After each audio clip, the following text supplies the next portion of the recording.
Start recording.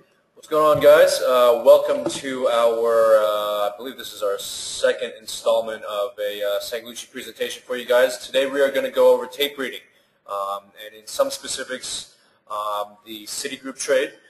Overall, guys, we hope that you guys had a good trading day today. Obviously, we made about 40K in Google today. Unfortunately, we kind of pissed away 20 G's from it. But we did all right, and hopefully you guys did all right too. But anyhow, without further ado, just want to let you guys know that there will be some cursing here, so hide your children and possibly put some headphones on if you can't take it. We're just going to be very straightforward. A lot of you guys have been here already. You guys know how we talk. You guys know that we're no BS, and we just want to get down to the nitty-gritty. So without further ado, here is Sang Lucci himself. And guys, please hold off your questions until the end. You can go ahead and type them, but know that we're going to get to them in the end. We're going to pick them off, and feel free, again, to email us at lucci@sanglucci.com. All right, guys, so let's go ahead and get started. So as the Asian persuasion said, we are going to briefly touch on tape reading. I don't want to get into too much detail. We're going to hit the basics, though, and if you guys do, like what you see and all that kind of stuff, you can check out our education classes where we talk about all this stuff in a lot more detail. So, number one, what the hell is tape reading? So tape reading is basically, these days, in the modern world, it's basically your time and sales and your level 2.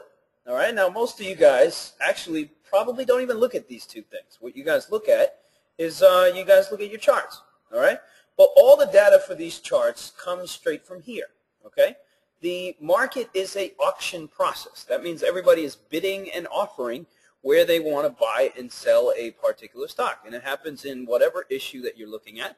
And it also happens in the options market. So this is the same exact thing in an options market. So you're going to get level 2 and bid and ask in any option that you're looking at. So right here is a MasterCard 505 call that expires tomorrow. And you can see there's bid and ask on it just like there is on your level 2 for an actual stock. Okay? So it's all an auction process. Okay? So this means that people are negotiating, so to speak, on what they want to buy and what they want to sell. How many shares, how many contracts, and at what price they want to get something done at. Okay? So tape reading is the analysis of all of these transactions. Okay? It's analyzing where the transactions are taking place. It's analyzing how many shares are people buying, how many shares are people selling.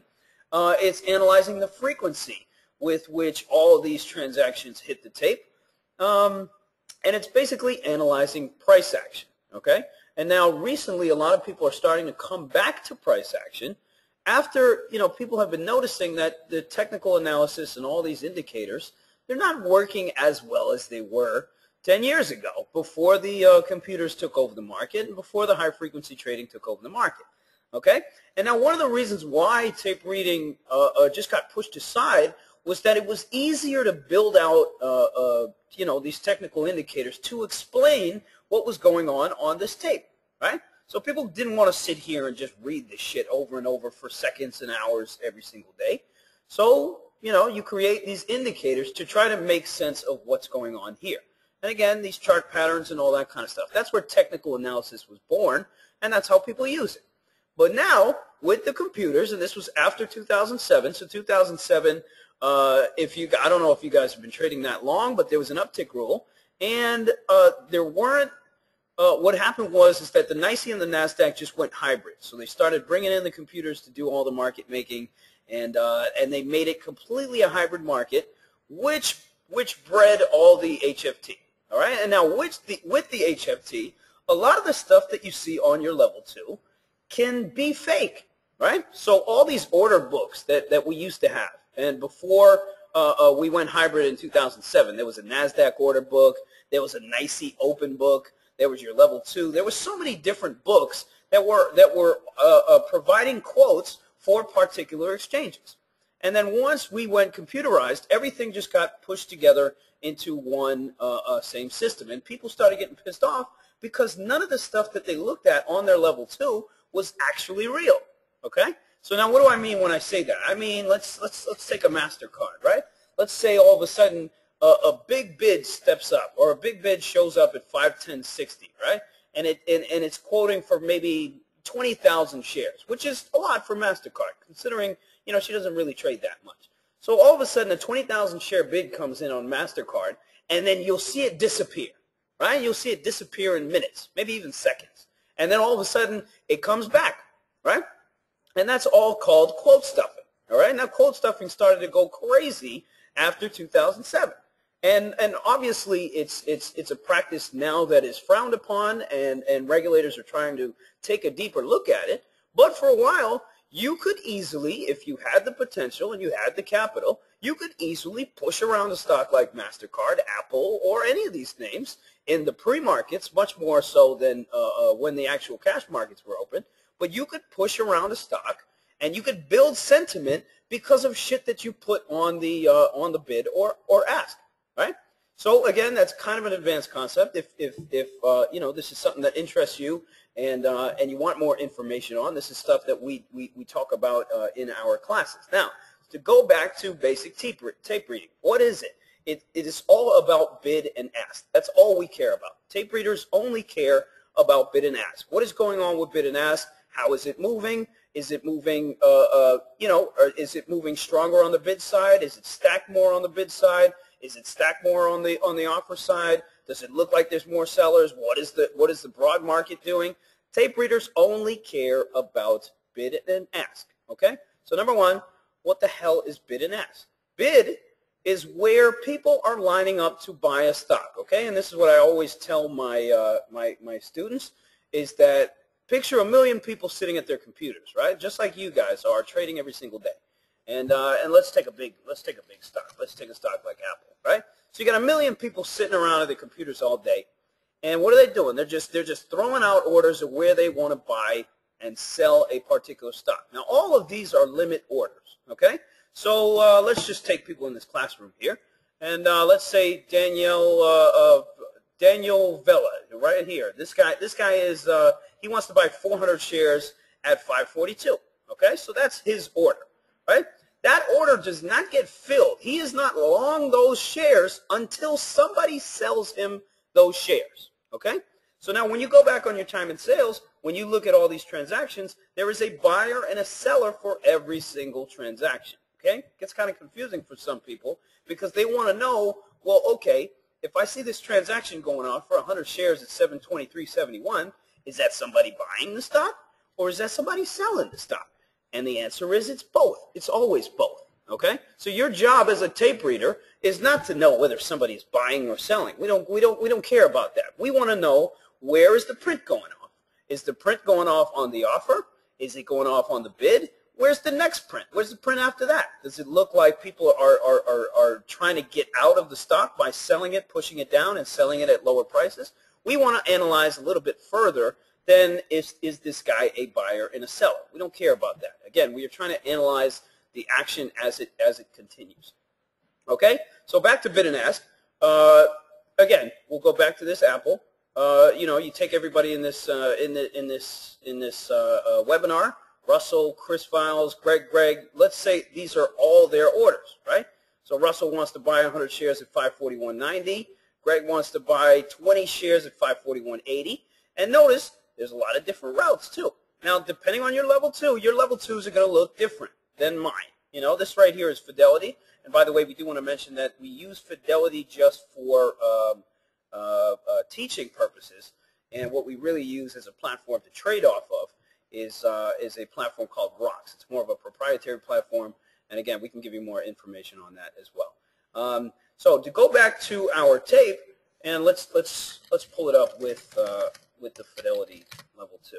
Okay, so you know you're going to see different exchanges quoting different prices, and the number of exchanges is pretty crazy. Okay, these are routes that you can send to a particular exchange. But the big ones are ARCA, NYSE, NASDAQ, EDGX is a big one, Island is a big one. You know, these are your main exchanges, okay? So now people are quoting the same price on different exchanges as well, okay? So if you pull up a Bank of America, for example, you'll usually see tons of different exchanges quoting for the same price, okay? So all of these bids are here for 11.96. Now, in order for the stock to go down, what needs to happen? What physical thing needs to happen for this stock to go down to, let's say, 11.90? Right? All these sellers or people that let's say have limited an offer, okay, at 11.97, 11.98, 11.99, or $12, we need to get these people to say, you know what? Screw these limit orders. Let me just go ahead and get what I can take right now for it. Right? You want to see panic. You want to see a reason, or you want to see the markets drop, or some kind of a reason for these sellers to say, screw this limit order, and let me just go in the market and take what I can get. Okay? That's kind of one way you can sort of read the tape by looking at the frequency of how often people are hitting the bid or people are hitting the offer. Okay? This will give you kind of an indication on if there's more selling pressure at that moment, or if there's more buying pressure at that moment. Remember, tape reading is all about supply and demand. So we have bid and ask, and then the analysis of it is the supply and demand. So at that moment, let's say the market crashed. So let's say let's say this happened right here, right? All of a sudden, and if you're in large cap stocks, most of your stocks look like what the indexes do as well, right? So all of a sudden, you see this big news come out, right? The FOMC minutes. They're talking about QE3 is going to stop or some shit like that. And then everybody all of a sudden panics. And then all of a sudden on your tape, what do you see? You see the transactions going off at 97, 96, 95, 94. Those are all people that own stock, and they say, screw it, get me the hell out of this thing. Get me the hell out of this thing, and let me get what somebody is willing to buy right now. All right? So that's one correlation that, again, a lot of people get confused on. It's like, okay, well, if I'm offering 300 shares at 542.11, then that means I'm trying to sell that stock. But if I want it right now, and I don't want to wait, right? I don't want to wait. Let's say this is me, 300 shares at 542.11, and I don't want to wait. I don't want to wait for that order to get filled. I can take that 300 shares and bury it wherever there is a buyer for that, for those shares. So right now, 542.04, I'd only get 100 filled. 542.01 here, I'd get the rest of it filled, for 200 shares. Okay, and that's how your prices move. That's how your charts are built. That's how your charts are created. Okay, from actual transactions that go off on this tape. Okay, and being able to analyze these transactions will allow you to find large buyers, large sellers, institutions, people that actually move stocks. Okay, because again, that's how these things move in the big picture. All right, a large fund burying their position in, let's say, an Herbalife or an Apple. If you can get ahead of one of these guys and figure out their footprints on your tape and your level 2, then you're one step ahead of the game. All right. Now let me show you why oftentimes it's better to use tape reading versus, let's say, just a static chart, right?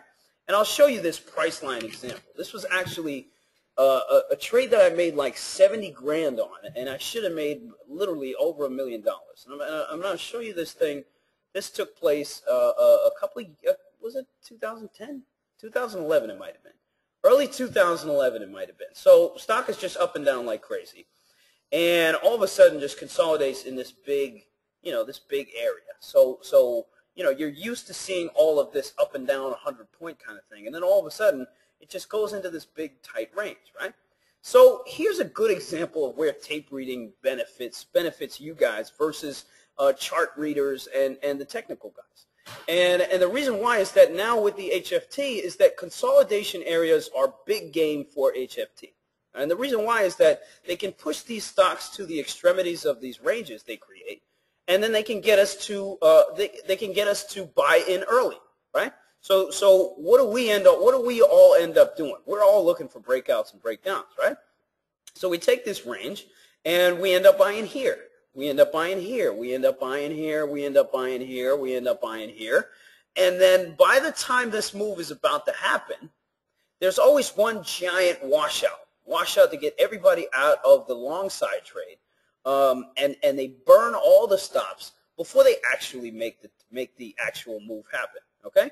Now a lot of this has only been happening recently because of HFT and because of the because of the computers in the market. So your technical analysis is most like, or your chart reading could give you buy indications all throughout this stuff, right? And then if you're trading options, realize you have the added problem of time, right? So what if you're sitting in this range and you buy a December monthly thinking this price line is going to rally? You end up getting screwed because, you know, the move never happens, right? Or you end up buying a January monthly. Let's say a little bit too early, you end up paying too high for a call option that by the time the move happens, your call option is already buried 70% in value. So what the hell are you going to do? You're going to hold that all that way, right? And then what if it didn't happen in January? Then you got to push it off till February, March.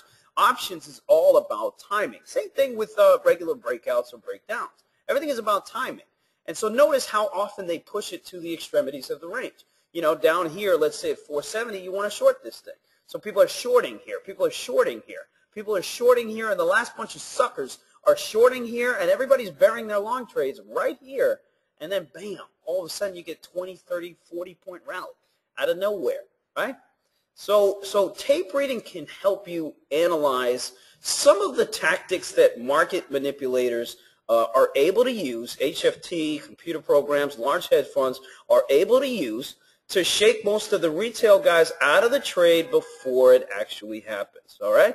The biggest money in the markets is always made, always, guys, it's always made after they shake the most people out of the trade, okay? Now, what happened here, and unfortunately, I can't zoom in on this, but there was, this happened in 10 minutes, guys. And again, I can't show it to you specifically, but 10 minutes off the open, this stock tanked. Literally 12 points, right? 12 points all the way down to 469. And then you know what happened? The next 10 minutes, it shot right back up to 480, right? In seconds. This all happened before 10 o'clock in the morning. And I saw that and I was like, wow, they just burned everybody. They crushed everybody. They crushed all the stops. Remember, market makers and large funds, they know where our stop orders are, guys. They know where everything, they know what we're doing before we want to do it, okay? They know where all of our order flow goes, and they know where we want to get out and into a position. All right. So the most important thing is for them to shake us all out before they make it happen. So once I saw that happen, immediately the next day I saw the gap up, and I got long I think it was like a 500 weekly call, and the damn thing went from $1 to like 20 bucks.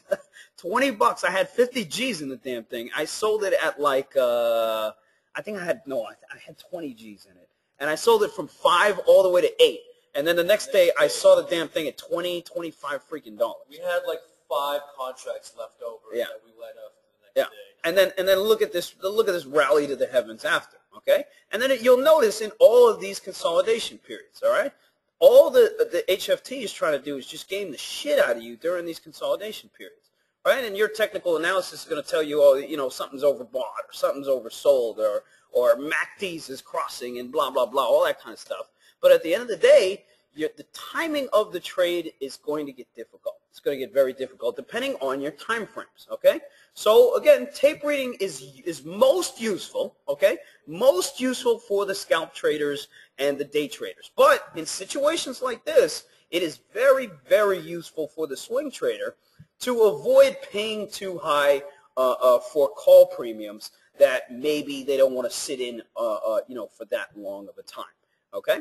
So that's kind of one of the reasons why tape reading will help you out versus actual chart reading and things like that. For me, I believe the chart readers are always much, much later to the party than somebody like myself. Now, let's go ahead and show you the Google trade, and then we'll end this all off with our Citigroup $1 million trade here. So let's show you the Google. Let's go ahead and show you some tape on Google today. Now, a lot of you guys are not going to understand this. And again, tape is something that cannot really be taught in the fashion that most of you guys are accustomed to learning in. Right? So for technical analysis, you can easily figure out what the hell an indicator is. Right? So I want a MACD. You can easily understand what a MACD follows and all that kind of stuff. Tape reading is not like that. It's about learning how your stock moves. It's about learning how the market makers who run these particular stocks, or the funds that usually trade these stocks, or the HFT guys that usually trade these stocks, how they move in and out of their positions. Okay? That's what it's about. And it's about how understanding their footprints on this particular tape, how they use dark pools, how they use the VWAPs, how they how they use refreshing buyers and sellers. And again, if you don't know what a refreshing buyer and seller is, that is a huge concept that is used very often, for order execution algos to get out of, hundreds of thousands of shares of stocks at a particular time. Okay, so now let's take a look at this Google trade, which I traded this morning. So let's see. So what I want to do first is show you guys all the orders. Where are all these orders? Okay, here we go.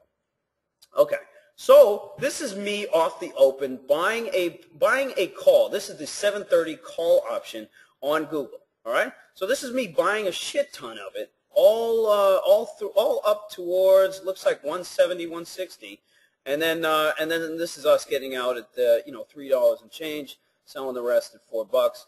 Really a nice trade. But again, how did we use the tape to make this trade? So let me just go ahead and show you guys a little bit of this. Again, we're not going to be able to get into too much, but let's go ahead and show you a little bit of this. Now, right off the open, what was she doing? So let's take a look at the first, let's take a look at the first 10 minutes of action on this Google.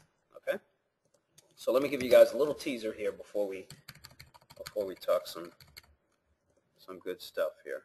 Now, one thing I want to show you guys too is the opening print. It's very important. And did we get it? Unfortunately, guys, when you scroll back on tape, a lot of you guys won't have historical tape. When you scroll back on tape, you're only allowed to get a certain amount of data, and then it just kind of cuts you off. So let's see if we can get it. And guys, just to add in there, when you're in consolidation after a big move, that's when a lot of these market makers take all your money. All right, that's when people chase a lot of trades, thinking that it's a technical breakout or breakdown, and it doesn't really happen. You lose all your money, and by the time it breaks out, you're not in it, or you don't even have enough money to make back the losses. Tape reading really helps you get over this hurdle. Not getting smoked and not losing all your money at the worst places. Right.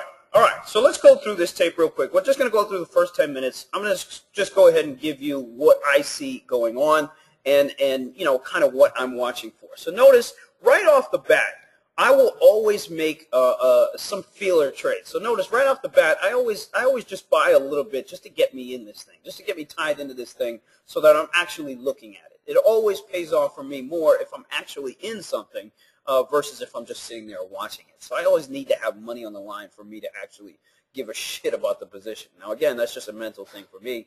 Might not take the same for you. So now let's go ahead and talk about this tape. So now at 9:30 every morning, you are going to see an opening print for whatever the hell stock it is that you're looking at. Sometimes they'll open up a stock a little bit later. I know many of you guys have seen stocks that have delayed openings. Okay, but basically what the market maker needs to do is analyze supply and demand overnight, and all the orders that get put in overnight. There's a lot of MOO orders, and these are called market on open orders. All right, so there's a shit ton of that going on in the morning, and that's why you have gap ups and gap downs. Okay, there's a lot of action going on in the pre-markets.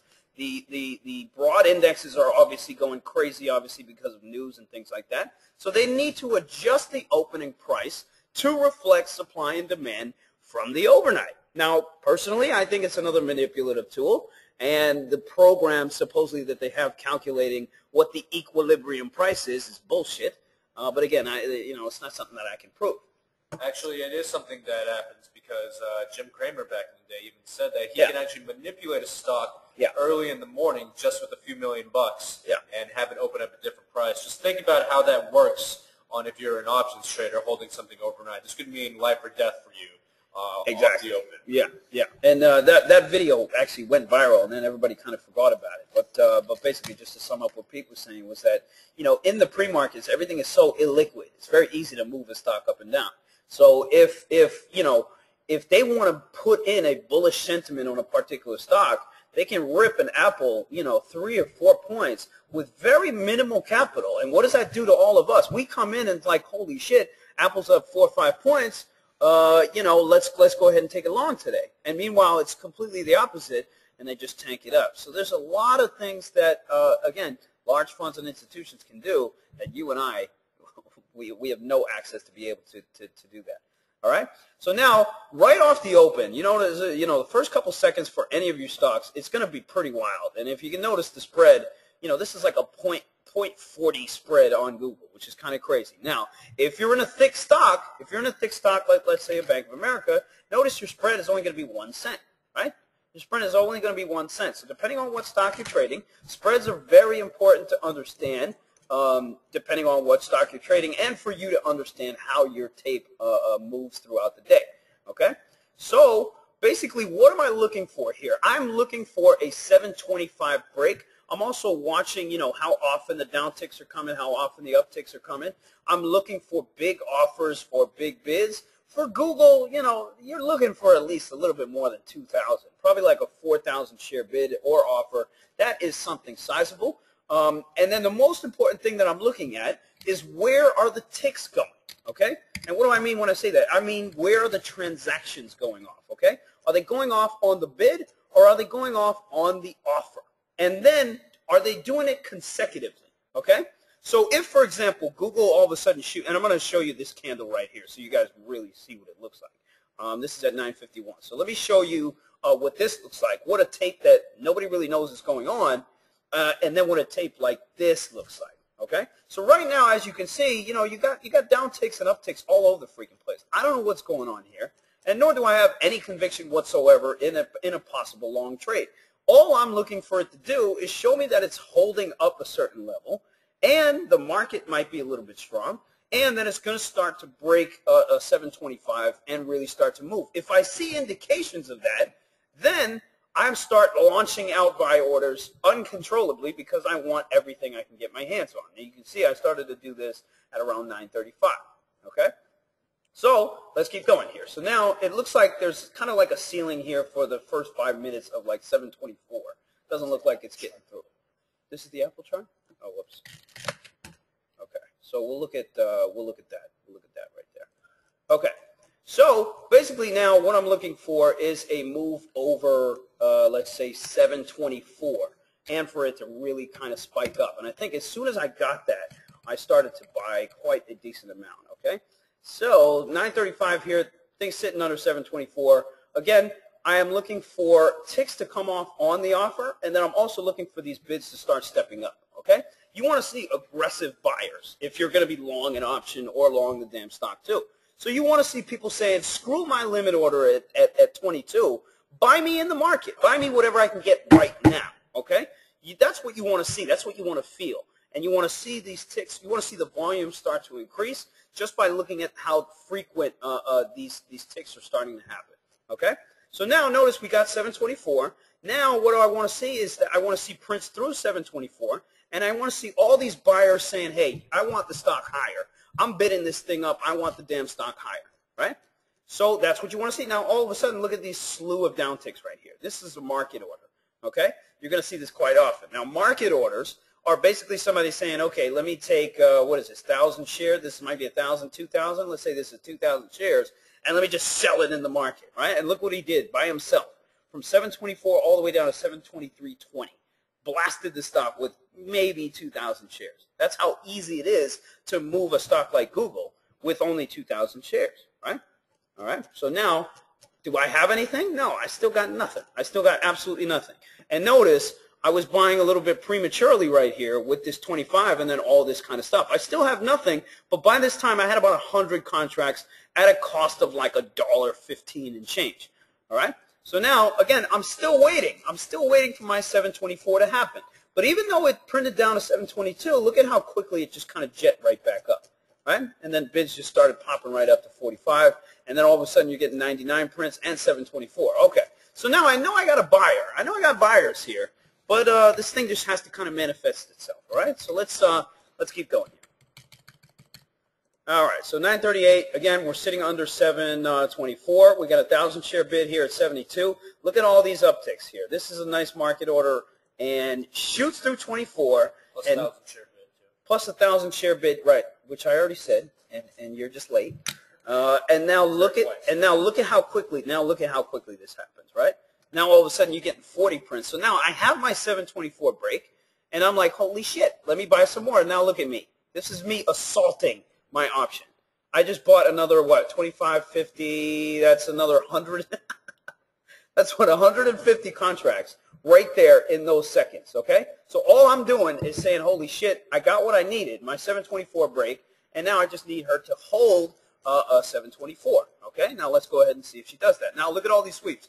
Look at all these upticks. And look at my bids just starting to come up and attack and getting very aggressive, okay? So this is all stuff that I do like to see. 2,000 shares at 08. Notice they couldn't really keep it up here. She's still kind of hanging around 724. I got a little scared here. Let's keep going. 41 and 44. Okay. I think this is where you see the big sweep. Okay.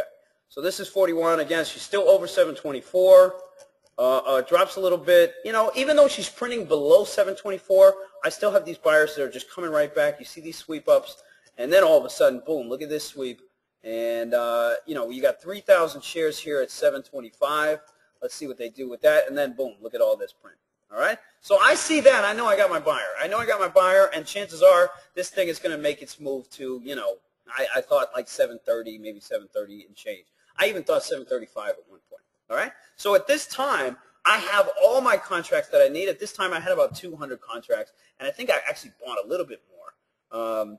You know, and now you kind of had your move. But that's basically, and again, I know that was kind of like that was kind of pretty quick, but that's basically how you want to go ahead and read some of this tape and analyze what is actually going on. Okay, and this took me a long time, guys. This took me months of sitting on the tape and just looking at the head trader of my prop firm, all of his trades. Right, he would make trades. He would make like 100 to 200 trades a day.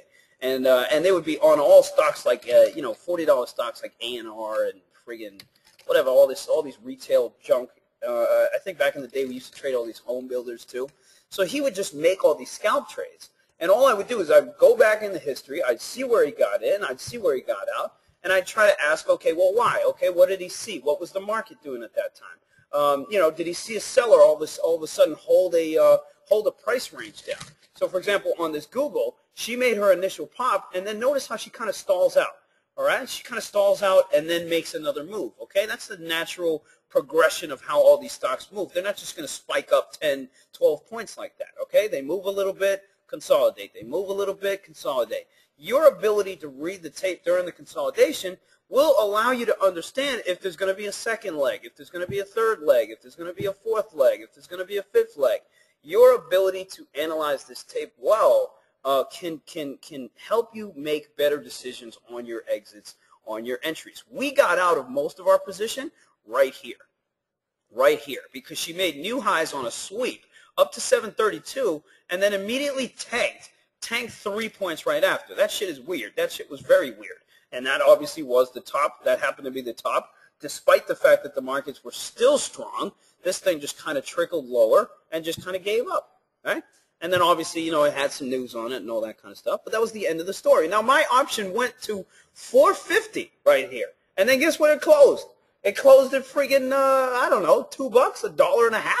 So, you know, that exit around here, you know, was very good, okay? So, again, tape reading can help you give yourself better entries, better exits. It can also help you say no to a lot of trades. Most of you guys just need to learn how to say no to a lot of trades. Shit, I even need to often, you know? But that's basically how I learned it. I learned it day in and day out. I stayed at the office like 3 hours, 4 hours after the market closed, just analyzing freaking random tape. And I did that for like a year. Finally, I understood what the hell I was looking at. I didn't have anybody to help me, really. So you know, I'm just kind of shooting in the dark here. But over the years, you start to see how tape changes. You start to see how dark pools come in. You start to see how you know, you can use different routes to get in and out of different stocks. You start to really understand the footprints, or what, you know, what the digital signature of you know, institutions, HFT guys, what little games they play to make a stock look like X, Y, and Z, just to make retail guys do one thing so that they can screw all of the retail guys. I mean, that is the game kind of at the end of the day. Unfortunately, Lucci, I think we're cutting a little close on time. Maybe we can go over the Citi Group. Yeah, let's do Citi. You want to do it next time? No. Let's do it now. Let's do it now, and then we'll go over questions. Pete loves to cut shit off early, guys. guys. You know, I want to leave them with something. They love to cut shit off, bro. We made 40 G's on this. Maybe we can leave them $1 million trade for next time. Oh shit! Oh shit! All right, so let's quickly just go through this. Go through this Citigroup trade that I made way. I don't want to say way back in the day. It makes me sound freaking old. This was 2009. This was 2009. This was my this was my claim to fame here. And 2009 was a lot different. It was a lot different than the markets now. And it was right here during all this nonsense. And basically, Citigroup was the laggard, right? Citigroup was the big laggard, and nobody really cared about Citigroup. They kind of just wrote it off. And by this time, before any of this had happened, all the other banks started to rally. So you take this. This is July 28th.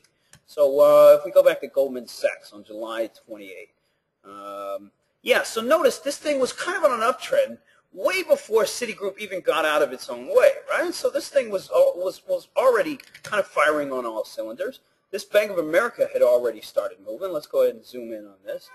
I think we missed a little bit. All right, so before, you can see this thing is on an uptrend as well before Citigroup was. Even the JPM, I believe, was. Let's see this JPM. Yep. And again, this thing was as well. Now the Citigroup was just kind of stuck. It was just kind of stuck. And I went ahead and bought a $4 call. Now remember, this thing split 10 to 1. Okay. So the price of this stock was actually like $2.80, right? It was like $2.80. So I started buying during all this nonsense, right? And I was buying the $4 call. Okay.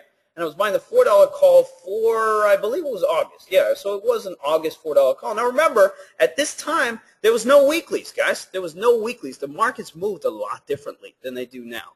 With the advent of the weeklies, shit happens very quickly. Google and Apple will move 20, 40 points in a day, whereas 3 years ago, this shit would have taken 3, 4 days to do it, right? So I had a lot more time. So I was messing around with the monthly, and I bought about 90,000 contracts. I bought 90,000 contracts originally, and then what I ended up doing was selling some because of this sell. You see this little blip down to 2.5 down here, and remember, I'm just taking it and divided by 10. I mean, right now the stock is 27, but it was a 10 to 1 split. So this little blip down got me very scared. My option was a cost of 4 cents, and I had 90,000 shares, right? So I had a shit ton of money in this thing, and my option actually went down to 2 cents. It went down to 2 cents. So I was down a good 120, 140,000 in the position at the time. So I bailed on like 20,000 contracts right here. Next day I wake up, this thing is just pushing to the moon. All of a sudden I see this, and then I get the move that I'm looking for towards $4. My option goes to about 40. Actually, it went to about 70 cents at the high here. I sold all the way from like 8 cents up to about 40 cents. Right, so I made a good like 1.2 million on that one, and again, it was all, I feel, due to tape reading, because again, I mean, you can get your technical analysis will tell you to buy things a lot earlier than you should, right? Because the timing is just off. It's just kind of off, and it's a little bit late.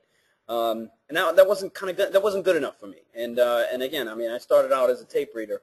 And then, 2009, I kind of branched out and started doing swing trading. But I still sat on the tape every single day to find out where exactly that right entry was. And that's what tape reading kind of did for me. So let's go ahead and field some of your questions here, guys. So, guys, there's a couple of questions here about brokerages. Guys, feel free to send us an email, lucci@sanglucci.com, about brokerage services. Again, guys, the tape reading that we're talking about here is most likely not going to be doable through a lot of the retail platforms, just because there's a lot of issues with how delayed your tape is, and a lot of times you're not going to get accurate information. Sometimes it comes in up to a minute late. I know that Thinkorswim has those issues. Some other decent questions we have in here, Lucci, if you don't mind answering. Yeah.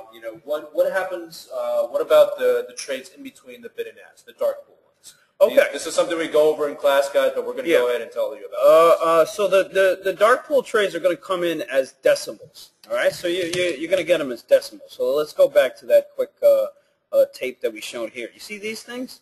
And by the way, I don't know if you guys were around when the NASDAQ stopped for like 15, 20 minutes.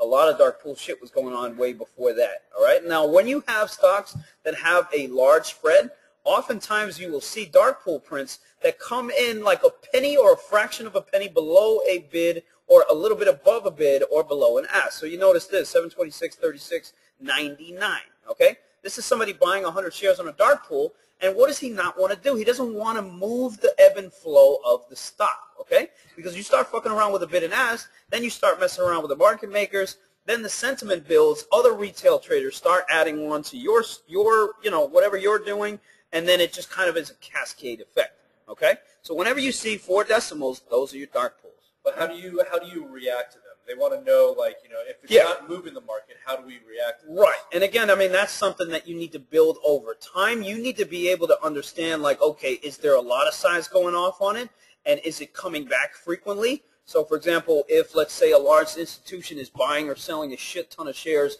on a dark pool, you need to be able to see this 500 or, maybe it's 5,000, maybe it's 10,000. And then you need to see another order of 10,000 on a dark pool, maybe a little bit higher or lower. And then you can go ahead and start making a theory on what you think is going on. Tape reading is about building a theory to make sense of all this shit here. That's all it is, okay? And you're just trying to figure out the correct theory that supports what's going on in that stock right now. Right. Thanks for that. Somebody asked me here if I have ADD. I mean, I don't think I have ADD, man. I mean, my parents were brown, bro, so, they don't believe in that shit. If I told them I had ADD, they'd slap me in the face, man. Another guy's asking, can you detect resistance and support based on lumps of orders, or how do you see that on your as you're tape reading? Sure. As you're tape reading, when you're looking at support, actually, we could even just look at this Google, and you can see it on the chart a little bit better. But in the morning, it had like a little range of 722, I think it was, around 722 to about 724. And I noticed it just kind of, as soon as it hit 724, a barrage of sellers would just come in and push it right back down 722 and a half. And again, these are the kind of games that a stock will play to get you to kind of throw out the idea, or to get you to kind of forget about it, or to get you to kind of be like, you know what, this is too crazy, I can't handle this, so let's go ahead and give it away. And notice even what happened when it broke 724. This thing just slammed right back down to 723 and a half. What do you think a lot of people would do right here? Probably sell out of their position and say go to hell and forget about it. But again, as you're watching the tape, you see those buyers come back. You can feel them. You can see them just hitting the offer. You can see the bids just coming right back. And that gives you the conviction like, okay, maybe I got something here. And then all of a sudden, boom, it breaks the, it breaks the opening high, whatever the hell that was. And now you got yourself a trade. On top of that, we've got a couple questions on risk here. David, when you're asking about risk in general, when you're tape reading, the better you get at it, you understand how strong that tape is, and that'll help you actually adjust how much risk you can have and how much potential reward you can have. These are more advanced topics. Again, we talked about this in the class. I believe MarketFi is actually running a special. You can type in tape reading as the coupon code, you get like 20% off or something like that. But anyways, guys, what we want to do here is just make sure you get the taste of tape reading. Feel free to check out our website, see what we're doing. We're releasing a lot of new articles on a lot of this stuff here in terms of how we got started with tape reading, how Lucci made his millions, and all this kind of stuff. Again, guys, feel free to check us out at SangLucci.com. We're going to have to wrap this up. We've got a few meetings to go to here. Jason Raznick, the CEO of Benzinga, is in here. Welcome, Jason. Thanks for actually stopping by. Anyways, guys, if there are any other questions, feel free to email MarketFi at marketfi.com. Feel free to email us, Lucci at SangLucci. We're here as a resource. And again, guys, this is just the tip of the iceberg when it comes to tape reading. This is the most important thing when it comes to trading. When you actually make that step into the next part of your trading careers. All right, guys. Well, have a good night. Thanks for coming again. We want to thank our friends over at Benzinga, over at MarketFi. We know that I think we have some Bulls people in here, all the Twitter followers. Great stuff, guys. We'll talk soon.